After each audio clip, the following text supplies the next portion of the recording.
hakudyi rinopisa panguva inoi. Toona kuti plani aiwa inge yakarongwa aiwa nemutungamiri wenyika pamwe chete nemaallies ake yekubvisa General Anselm Msanyatwe yonzi aiwa yoflopa zvoramba.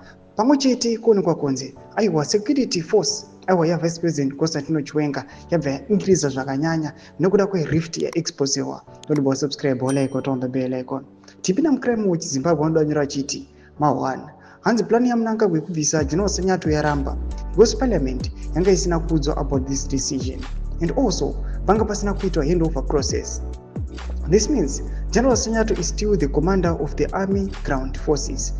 Hanzi hazvina kumira mushe uko security around VP has been increased. Ndo mashoko anobudanywa nawo kumuna crime choposta press statement anobuditsiwa achiratidza kuti reassignment ya General Anselm Msanyatwe vachiendeswa aiwa ku sports arts and culture and recreation. Mashoko ari kubuda panguva ine vanhu ari kuona kuti aiwa zvinhu zvakamira sei izvozvo chii chakadaro chikuti aiwa general anova mukuru wemagenerali aita mahandover takeover kumabarracks akasiyana siyana ozongouya achingokandwa zvisingana kudiskasiwa pasina kuitwa handover takeover pasina kuitwa maproper procedures kana kudiscusswa in parliament.